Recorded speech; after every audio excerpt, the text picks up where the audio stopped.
Okay, let's say prayer. Our Father in heaven, we thank you for this day, and we thank you for the opportunity we have to meet here with the group to discuss this case and to listen to each other and to be taught by the Spirit. And we pray that thy Spirit will be with us, and we pray for these things in the name of Jesus. Amen. Okay.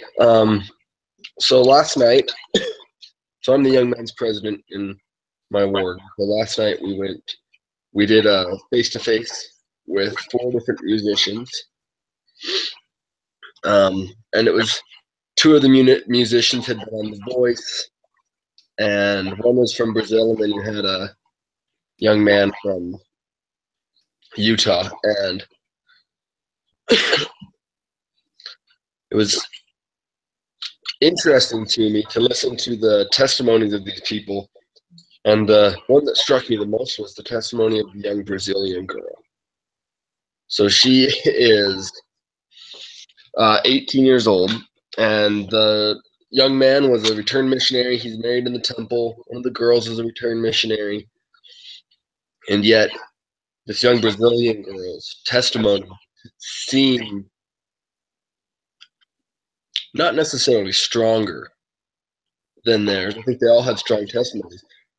But her testimony seemed like it had been forged in the fire of not living in a place where you're surrounded by members, and where she was in the media and as a musician, her beliefs had been challenged right and left. And it reminded me to think of to see the strength that those members have, and it reminds me, I have a hard time with different political aspects. I tend to be pretty conservative, part of living in Wyoming and being raised in Wyoming. And diversity is one of those things where I say, well, I like diversity of thought, but diversity for the sake of diversity in terms of race is kind of pointless. That's always been my opinion before. But listening to her testimony, I was remarked on the idea that it would be great if we had more diversity of culture and thought on a normal basis in the church, because I think we could all benefit greatly from being able to listen to that. And so as I was thinking about that, I was like, you know what? I wonder what we can do as individuals to find extra diversity and extra cultural and thought diversity that can expand our thoughts and help us to understand in our role in the world and how we can help the world the most. And so I guess my thought is to challenge each of us to go out and try to find those people that we disagree with, those people that we may not have everything in common with, but that we can learn a lot from. And if we do that, then I think our testimonies become stronger, and we will find more truth through that endeavor. So, in the name of Jesus Christ, amen. Amen. If I could comment on that, my son was also impressed by the Brazilian woman, and he mentioned her. It's interesting. I don't know if it's so much about a diversification, but there is a humility out in the world that just doesn't really exist here in the United States. We have a certain level of sophistication, even jadedness amongst Americans, even in arrogance. And oftentimes, I don't realize how much that exists until we are a Brazilian woman, right? And I think that when we really see women like her with those kinds of testimonies, it's a reminder of how important heeding the Book of Mormon is. Because we are right now in Book of Mormon times. How many times did civilizations get humbled because they forgot God? And I see that pride cycle happening for us. It happened with Greece. It happened with Rome. It happened with England and France. And we seem to be on the same cycle. Anyway, thank you for sharing that. It's delightful. I'll tell my son about it. Yeah, I've seen my testimony grow too as I've built my fellowship up with members while I was up there at campus over in Rexburg. Mm-hmm. So they helped me out a lot. One of my counselors from the 44th Ward, he was at a baby blessing in Seattle, and he came by Othello on his way home to Idaho Falls, Milo area. And it was kind of good. He just came in, said a quick hi, saw how I was doing, and just went back. And I mean, that was it. That's all he needed. That was his what he was sent here for, to help me out. So it makes me feel way better that there's people out there willing to help me. It's a humility thing. It's a humility thing. People who are willing to see other people. It's pretty great. Okay, well, I will. Thank you for sharing that. I will share my screen, and then let's go into. Okay. All right, here we go. All right. So, do you think Doug should accept or turn the offer down? Accept it. I say his wife's opinion really valued ultimately in the final decision. So I say he should take it because they need the money, and he doesn't have any, really. I say turn it down. I think while they need the money, if they can gut it out for the next little bit, they have the chance to make significantly more money. And I think it'd be worthwhile just holding off for a little while. Well, and I do agree with what Danny's saying as far as he was a conservative guy, and the money really seemed to matter. But he was taking out a salary of $170,000, and so I kind of feel like if that isn't enough to keep you going, no amount will be enough. And so I also felt like it should be turned down, the offer should, because I felt like the promise of what was coming was so much better. But of course, what we did find come as we looked at case B and C, he maybe should have taken the money. I don't think I changed my decision. Pardon me? Oh, are we still with 4 then? I thought we were going down. Oh yeah. Well, we can go to number 4.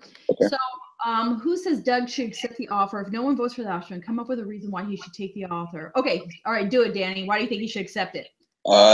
It's too risky. I mean, there's a lot of stuff that can happen, at the end. I don't know. I just didn't like it. I wasn't comfortable with it. Those were my thoughts. I wouldn't do it. I mean, my family needed money. I mean, I didn't have any money. I'm not an inventor. I invented something. I wasn't trying to start a business. So I would sell it. I would cut my loss. Well, and the other thing about that is that he didn't have the managerial experience. I mean, which they figured out early on, which is helpful. I mean, so I can see what you're saying there as far as he's an inventor, not a businessman, and he needs to invent and cut bait. Yeah, those are my thoughts. All right. Yeah, there's certainly a lot of reasons why he should take the offer. Yeah. Let me just show you the analysis I did for that. For the sale of it, I'm figuring he'd have brought in right about 2.5 million. And that's if I did the stock right.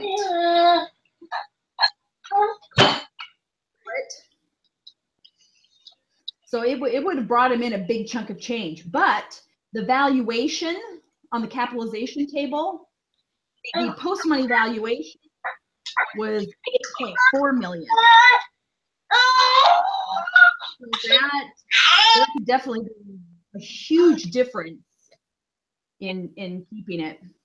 Did you have any other reasons than the ones you shared, Ammon, or why you thought that we should sell or we should get rid of the offer?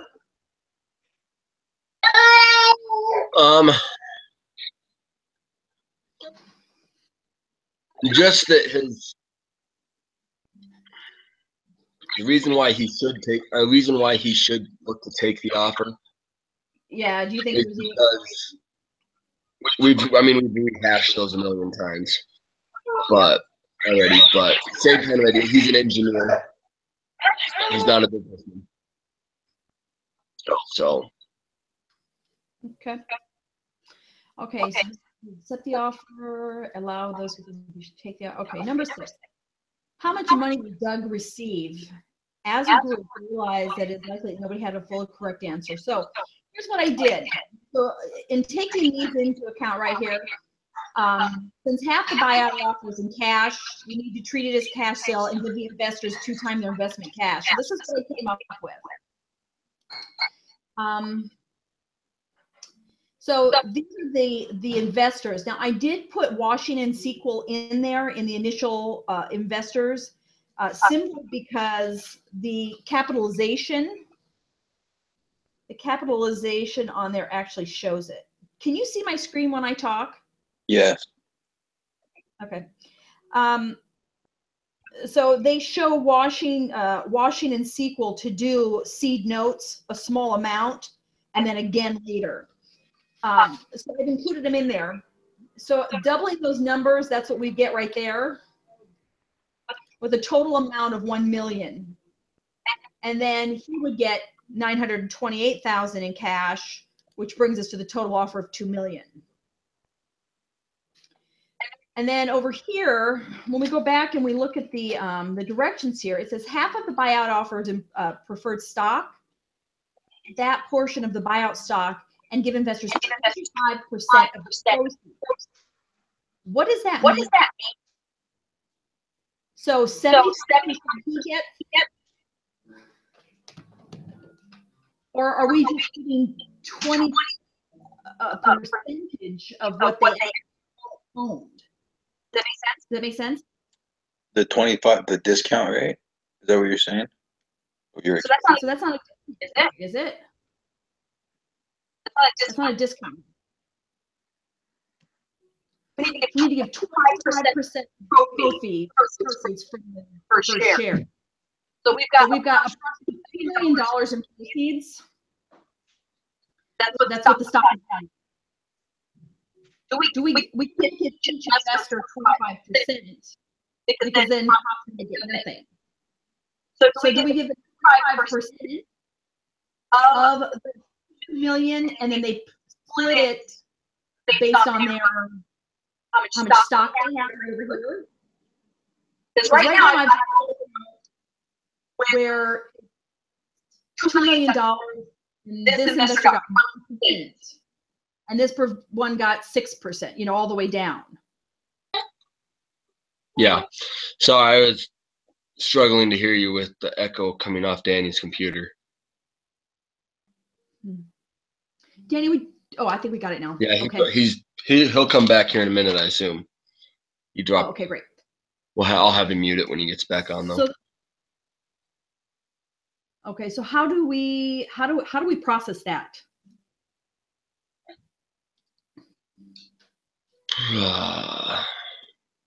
I think, at least the way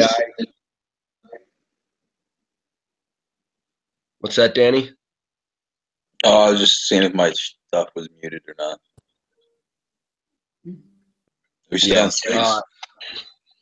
So what I assume what that means is that he gets 75% of the stock offer, and then the investors split the other 25%. So then they get 500,000. Yeah, they get 500,000 between the 3 of them, and he gets the 4 of them. Keep that. Remember that. Yeah, 4 of them. Sorry, and then he gets $1.5 million of the remaining $1.5 million in stock. Angels. Okay. So then when we say 25%, then we would take that 25% and break it out in these numbers here, right? Yes. So it wouldn't be, 25% broken into 4s. It would be broken into that number there. Yeah, that's my assumption. Is it bases on the percentages that they've given. Okay. So I'll go back in and I'll adjust that, which of course will definitely impact this number here because it'll give him more. Right. Will it give him more? Actually, it might even give him less because he's got 82% instead of 75%. So he'll actually end up with less money. Yeah, he will. Okay. All right, I'll go back in there and make that right. Okay. Okay. So discuss as a group how much Shield deserve. Oh, you see now, I gotta tell you, this bothers me. And this scenario here where Shields comes in and thinks he should have 50% and be considered a founder. I can see where he could be considered a founder, but 50%? That's pretty. That's Mm-hmm. So how much? I mean, at the end of the day, we find out that he ends up with 40%, 40 to 60 split after they get that offer. Then he sells 20% back for cash. Right. So he ends up still with 40% of the company, the same split. Let me go in and I'll show you the capitalization table here. So they both end up with this here. So they have the same amount, but he of course got a pretty hefty cash amount out. Yeah, I didn't think that Shields deserved 40% even. Mm-hmm. I actually thought my top end for what I thought Shields deserved coming in was 30% at that point. Because at that point, yes, he has the expertise. He's going to be the CEO. He's going to lead the company, but he's done exactly nothing to this point. Like he hasn't put in any value into the company. And so to receive half the company, and like he wants to, without putting in anything, just with planning to put it in, that just seems bizarre to me. Yeah. Like I said, I didn't like the deal from the get-go, so I wouldn't have done it. I would have sold, and he wouldn't even have had to worry about giving, Shields 50% or anything.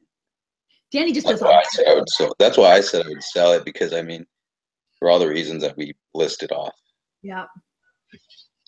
Okay, so why does Washington want Doug to reject the offer? I mean, he does get a pretty good return on his investment. He doubles it, even more than that. So if we go back here and look at, so here's Washington right here. I mean, he'll make 100 and he'll get twice the amount back. Is that number right? Is it 2 times or would it be 3 times? Is it 200% more than investing? Or does he just double his investment? I think so. Which one? My understanding is that it depends. Well, it depends on how long he stays in it. My understanding is the first time if they sell. Hey, Danny, try muting your microphone real quick. Moving what? The mic? Yeah, see if it helps with the echo. I think if I remember right, I'm going to pull it up real quick. But if I remember right, it was saying they get in the prep for this, they get 1.5 times back or 2 times back, and then 1.5 times back, and then 2 times back after the third round of financing. So the longer they keep it, the more money they stand to make. And so it shows that I think that's why Washington doesn't want to give up doesn't want him to sell, because if he sells now, Washington stands to make a little bit if he keeps it for 3 years and sells it for $500 million. Yeah, so after Series A, after Series B, they raised 2 times the amount of money, and after Series C, they raised 2 times the amount of money in Series B. And so the more money they're bringing in, the more value each of these investors get. And so I think the reason they want to keep it around is because their value goes up dramatically if they hold on to the stock, if they hold the company for another couple of years and end up selling out at a much higher price. Yeah, so now I did not use this as part of my calculations only because this is, it doesn't really benefit Doug. Right. And since this is a decision, since this is based on what's best for Doug, I mean, of course I looked at this too, but I'm not actually using that as part of my submission because of it. Okay. But let me come back here real quick. So return on his investment, which is why it would be good for him to hold out for more. And so then the next question is, how much does Washington give up if Doug gives Shields 50% of the equity? So if we go back and look at the capitalization table, they end up with 26%, but that's not how much Doug ends up with, or Washing does. So Washing right here, this is his percentage. Right. If he gives up, let me just plug in.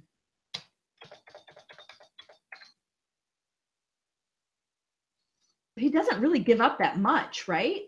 No, he doesn't. It's minimal. Yeah.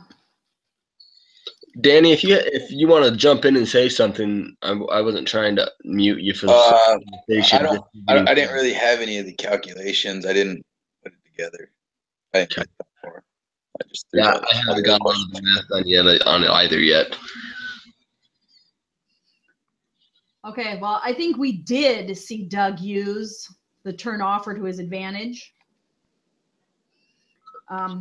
Yeah, because he did absolutely. reject it. But he gained an extra 10% in equity by rejecting it. He did. And so, and got a cash when he sold 20%, which still gave him a hefty amount based on what we're seeing here. He still has 20% of the company. Okay. Okay, click here to read B and vote if time to hire Barr. Yes or no. Allows those who said yes to go first and ask for opposing views. Okay. Has everyone read this? Yeah. Yeah. So, who thinks he should hire him? Me. How come? There's good hirees and then there's bad hirees, and I mean, Saying Barr might give the first impression to Doug that he isn't the best fit, but I mean, Shields sees a different story, so he is actually the CEO and has final decision. So. mm-hmm. Yeah. What do you think, Gammon? I thought it was probably, I don't know, I struggled with it, but I thought it was probably the right decision to hire him because of what Doug wants to do. He doesn't want to be the managerial leader. And they need one. And yeah, he doesn't know, Barr doesn't know everything about Yieldex that Doug would like him to, but no one is. Mm-hmm. And he can, and Barr, his record shows plenty of capability of learning everything he needs to know about Yieldex to run the company. So I thought he should, but at the same time, it's a tricky situation where the owner doesn't want to hire him. And so it makes it hard, but I thought he should go ahead and hire him because of his managerial experience. He's going to be ideally the two of them together complement one another. I actually sat on the fence on this one. I did ultimately agree that he should be hired, but he's going to have to be managed very carefully, because while he may have the expertise to forward the company in management position, you can't. It's foolish to bring somebody in who doesn't understand the product. And as long as you got Doug involved, you do it. But my concern is how unhappy Barr was with Doug's team. He didn't feel like Doug's team was qualified, and yet they're the ones actually doing the work. That was a concern of mine. And the only reason why it kind of bothered me. So clearly, it changed company culture. It improved the leadership, and it also improved relationships. So that was their culture, right? Like the company's goal of creating a scalable online advertisement system. I said that'd be solved with the decision, and then the compensation policy might get fixed and wages paid correctly because he was overpaying himself, and then he still was getting paid a lot, even in the email. And then the leadership, there's years of experience that'll be brought to the table with Shields.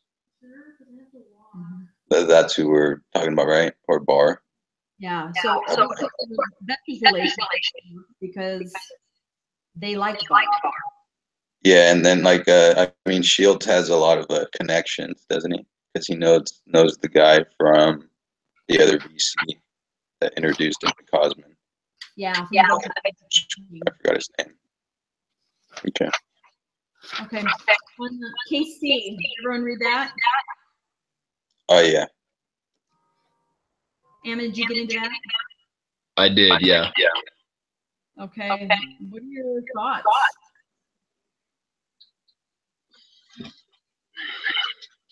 It says, good. It's every founder there that you become almost irrelevant to the company, and that's all of a sudden they're gonna try to keep it normal. Hang on a second. Danny, it seems to be your computer. Did you mute yours? Okay. Yeah, there's construction going on. All right. Would you start again, Ammon? Sorry. Yeah, no worries. I was just saying that it seems like every founder's worst nightmare. That you put in so much effort in the company, you built it, you turned down the buyout offer, and then you're 6 months down the road, and the new guy is already pushing you out. He's fired your staff, he's hired new people, and you're now irrelevant to the process. Or he thinks you are. Yeah, and at least he thinks you are, and so he's going to try pushing you out. And I've read so many cases already where it talks about how VCs don't really like founders running major parts of the companies because they're not business people. And so the investors are going to be on Bar's side. Shields may be on Bar's side.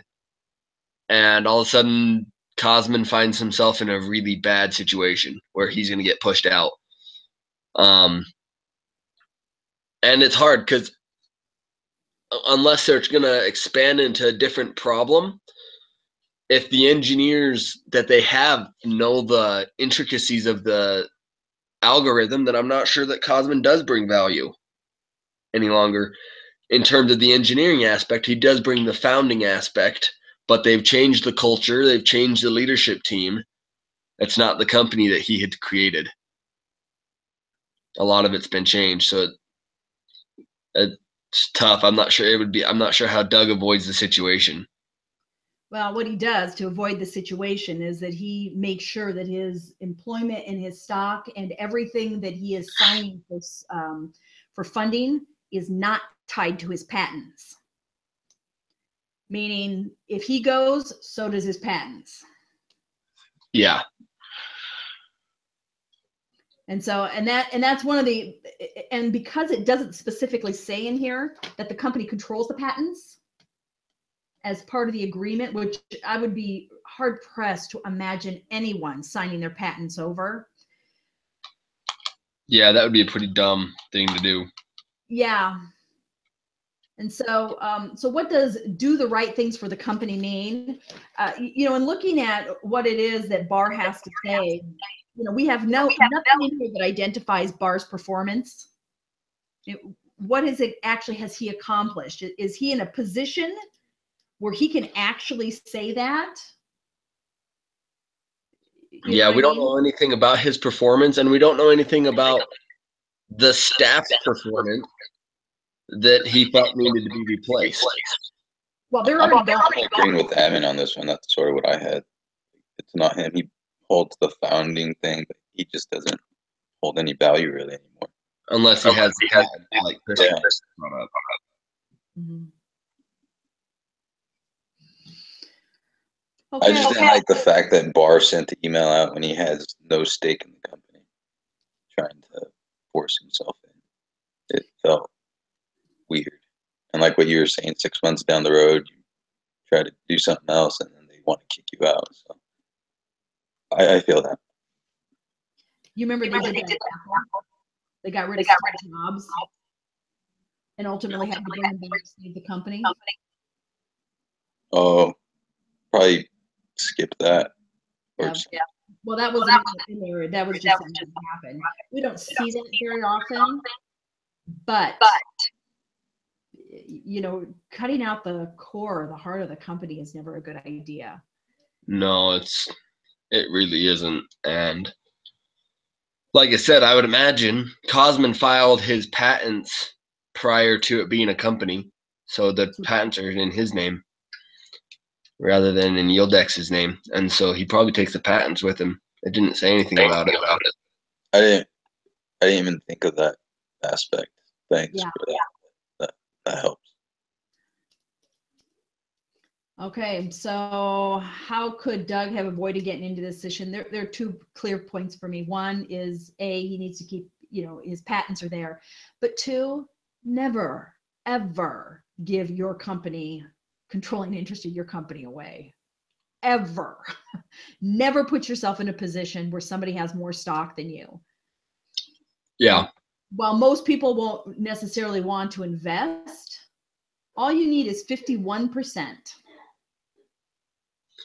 Yeah, when he kept it, and then he decided he needed the extra cash, and he gave it up. Yeah. And I didn't like that decision in going to 60 and then selling 20% of your share for some extra cash, unless you really need it. But if you're going to give up control and share of your company, then you might as well do the buyout. Like, if you're going to sell your company and not be in control of it anymore, then why do you want it?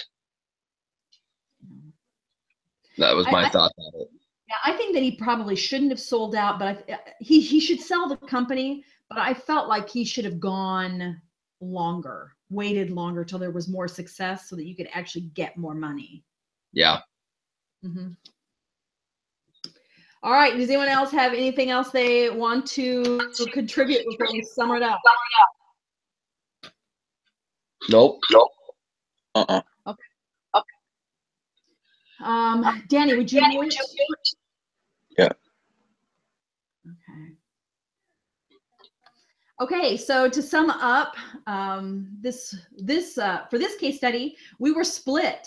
One of us thought that Doug should accept the offer. Two of us thought that he should continue on.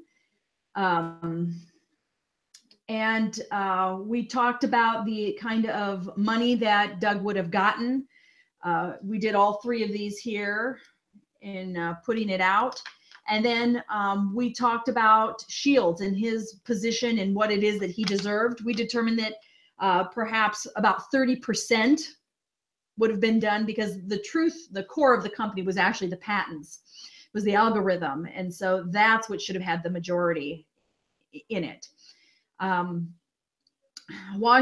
We felt that Washington wanted to reject Turn's offer because he would have made so much more in the investments as they moved forward.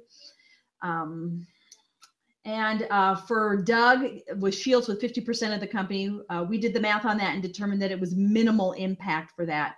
So it was a good Washington was fine with doing it. How can Doug use the Turn offer to his advantage if he rejects it? He did. He increased his take by 20%. And Shields settled for, or actually there was a 20% difference. So he got 10% more and Shields got 10% less. And for company culture, for hiring Tom Barr. We decided that he should hire it, but that he probably should be managed very carefully because he didn't have an understanding of the algorithm. And then bringing in the company culture, bringing Barr in, I think it kind of made it more of a cutthroat culture because they got rid of, or was looking to get rid of the entire team that actually brought this thing to market. Impacts the leadership team because it removes Doug from it, and investors' relation was improved because the investors liked Barr. When looking at for Barr, we decided that he should not fire Doug because he's the heart of the company and he understands the algorithm. Even though they have the algorithm, they don't necessarily understand it. And we're not real clear about where the patents go. So if they fired Cosman, he might be able to take his patents with him. And then Doug could have avoided this situation by securing his patents, licensing them to Yieldex, and never having given up control of his company. So at the end, we two of us did kind of go with Danny that maybe it made sense to go ahead and do the buyout based on some of the stuff that was going on there. All right, that's it. Anyone else have anything else they want to say? No, I'm good. Thanks. All right, that's it. Let's shut it down.